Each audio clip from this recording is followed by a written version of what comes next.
Welcome back to Ralph Pinson's podcast, where ancient wisdom meets modern man.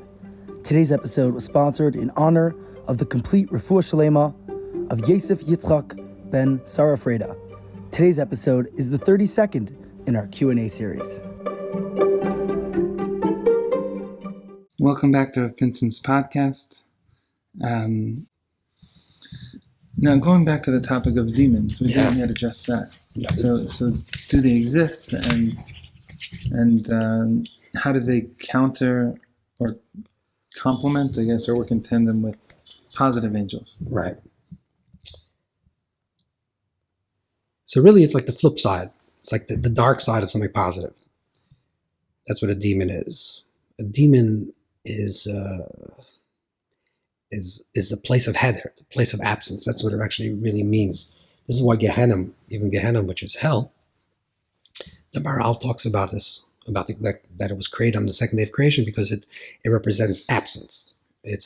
There is only light, and then there's the absence of light, the heder, the absence. So the idea of demonic forces represents a force, an experience of a force. Because remember, ultimately, there is no chas v'shalom, there's no two forces in the universe. There's no good side and dark side. There's only the side of light. There's only a side of the Creator. There's only a side of Hashem. But Hashem created the possibility that we can experience things that appears to us as constricted, something that's concealed, something that's opaque, something that's dark, that's not allowing us to grow. That is all within the realm of ruchas, shedim, and all these, and samach mem, all these negative forces represent states in our own consciousness that because of that we experience things that when someone tells you something or you're experiencing life, you're seeing it as the absence of life, the absence of giving. The root of this idea really is part of the creation itself, that there's the light, there's the or, the light of Hashem. And in order for the creation to come into being, there was a tzimtzum, there was a contraction of this light. Now, the tzimtzum was not kipshut, it was not literal, but conceptually, the way we'll list on a simple level, we'll say that it's a tzimtzum, it's a contraction of the infinite light that allows for existence to come into being. Infinity contracts itself and allows to find itself in being. So this idea, this cosmic tzimtzum, also is reflected in the microcosmic tzimtzum, which is in our own lives. In the story of the Garden of Eden, the story of the Chet Eitzadas, the story of eating from the tree of knowledge, was our personal tzimtzum, our personal contraction, our personal level of separation.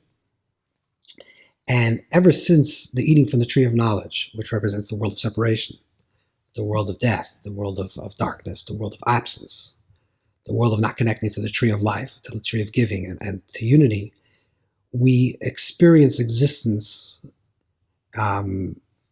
with the trauma of existence, just the trauma of being alive. We see it through the illusion of separateness, or what we can call like a satanic consciousness, like from the Satan, from something that's called the samach mem. The samach mem is actually a name of an angel, but it represents the poison of Hashem coming of the giving, which is poisoning the giving. Or the samach mem are also two letters, a samach and a mem.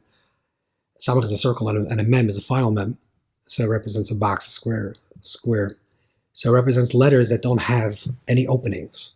So every other letter in the Hebrew alphabet, an aleph base, has an opening, which means it's expressive. You see an aleph, the aleph is always giving to the base is giving to the gimel is giving to the dal. That's the way the letters are formed. And every letter is open to the next. Right? The aleph is open to the base is open to the gimel is open to the dalet. Each letter is giving to each other. But the samach mem are closed. It represents the blockage, that there's no movement, there's a world of separation. And in this level of this, Chazal say that it's the same being, the inner voice that calls for separation, the outer voice, and even the angel of death all embody the same quality of constriction, of lack of life, of lack of movement, of fluidity, and the world of separation. And in this world of separation, there's a separation that occurs within the world of time, where we see time as separate from each other, which is that we see that there's a past, and there's a present and a future. And not only do we see that there's past, present, and future, that the three separate dimensions, but we also sometimes don't even notice the connection between the past, present, and future.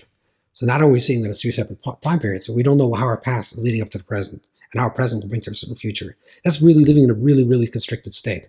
Not only are you seeing time, are you not seeing time as one, the fullness of the expression in this present moment, but you're seeing the past, or you're living in the past. You're living in a place of nostalgia, or you're living in a place of imagination for the future, or fantasy. You're not living in the moment. So you're separating things, which is past, present, and future. That's one way. Also within space. When we live with a constrictionness of consciousness of this demonic or negative force consciousness, we also see the separation of space. That this here and this there and this somewhere else, or on a level of soul, a level of consciousness, that there's me, there's you, and there's separation. Or within ourselves is the body and there's the soul. That's all types of separations, all types of pirud.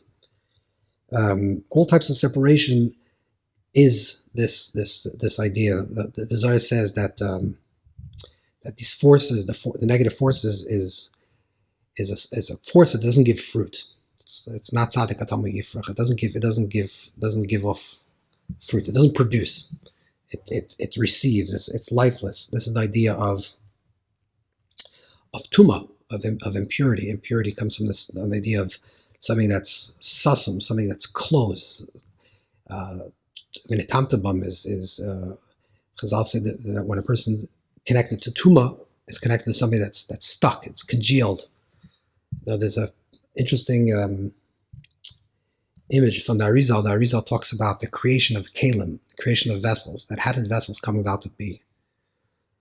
Because everything is light, and light means giving, and flow, and movement. So how the vessels were created, and one of the ways that Arizal speaks about that is through Hakah, that there was a clash, and he says that there's the Or Yasher, there's a direct light that's flowing downwards. Obviously, this is not literal. This is metaphorical speaking. There's a light that's flowing downward, which is Or Yasher. And then there's an Or Chozer. There's a reflected light that's actually moving, reflective light that's moving in the other direction. And when the Or Yasher and the Or Chozer come together, there's no movement, because the Or Yasher wants to continue moving forward, and the Or Chozer wants to move moving upward, and this wants to move getting downward. And they basically get stuck together, and they congeal. And that's the way Kalim are created, the vessels are created. So when things get stuck, like when there's no movement, you're not moving up and you're not moving down, you just come to an impasse, and you don't see how to get out of the situation, and there's no movement, there's no progress, there's no life, there's no fruit that's being produced. That's the koyach hatuma. That's the power of tuma. That's the power of impurity. Impurity is the idea of sasum, something that's Torah is Kesem Hashmayim Torah. Torah is something that's lichtik, that's open, that's expansive, that's expressive. You know, say that tzaddik afilu b'misasem nikachayim. That's a tzaddik, even when he is not a person. The tzaddik is not alive. They're called a living being, and the opposite, a person that's not a tzaddik, is called that even during life. Because there's always movement, there's always progress. That's why Kivur Tzaddikim Ein Matam, that we say that even the graveside of a tzaddik, halachically, you have to understand how this works. But Kivur Tzaddikim Ein Matam, because how do we know which person's a tzaddik? But Kivur Tzaddikim Ein Matam, and the Kivur of a tzaddik is not tamei, because the tzaddik doesn't represent something that's stuck. It's always a person that's progress, that's moving, that's going forward, even death. Like the Via Vaisa Tahara. Yeah, Via Vaisa Tahara, exactly. So this is the opposite. And Tuma represents a place of constriction and stuckness. So there's there's a subjective, like the same thing with the angels. There's like an objective reality of this, like the embodiment of that quality that exists within this world, and then there's subjective reality, how a person taps into that. So you can tap into something that's holy, something that's pure, something that's open and mufutach and growth and progress and life affirming, or you can connect to something that's down and it's yush and it's depression and it's dejection and feeling separate. And it's exactly. So that's really a choice that you're making, you know. And famously, when the Rambam talks about these powers, the Rambam says that they're shtuyot, they're nonsense, and they don't exist. It's nonsense. And the Kotzker everyone said on this that he's right.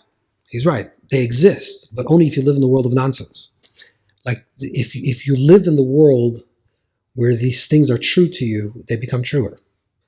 That's like in the language of the Gemara. The Gemara Pesachim speaks about the idea of zugas, of like pairs, which pairs also represents like just a dichotomy or a duality. And no movement, always movement is three. It's clashing, exactly. And so that's why the Torah is always connected to three, right? Talk about Shavuos, that it's a roin tislai, lam tislai, a day tislai. Everything is giving a three. The third day with third person, the third month, because three is already a movement. It's a triangle. There's movement from A to B to C. There's always there's this movement. Two represents when two things are in clash with each other. That's why it's stuck. El Matoyo is connected with two, with dualities, or four or twos. That's the idea of the world of chaos. So the more you believe in it, the more you believe in it, the more you subscribe to that quality. The more you get stuck in life, the more you subscribe to depression and giving up and surrender and this lack of hope and hopelessness. The more a person believes in it, the more it becomes their reality. So it's really a question of choice. And the opposite, to extricate yourself from this consciousness, would be to see the Lakim Chaim, the living life, seeing everything as an angel, and seeing things that open, even things that seem stuck to you. That's why it's very important that when you are feeling stuck and you're feeling that there is no movement, there's no progress, and I can't see a way to be hopeful, to try to get some glimmer, some tiny little measure of light to hold on to, because that will open up. Because a little light breaks expels a lot of darkness. But you always have to hold on to that little light. And once the light goes out, then you're just placed in darkness and stuckness, and this place of tumah really being congealed and really being sussum, closed off. It's like a negative loop, and you just get stuck and you get worse stuck. So that is the koyach hatumah. That's the power of the demons. Their heder, their absence. It's an idea of absence. A person, even like psychologically speaking, or like a person in a person's own personal growth, when a person feels loved and a person feels connected and a person feels light, then they shine. They grow. When a person feels the absence and they feel heder, they feel like, my life has no meaning and no purpose, you spiral. And then you spiral to a place where you really get to a place of real darkness. So we have to make sure that we expel this darkness.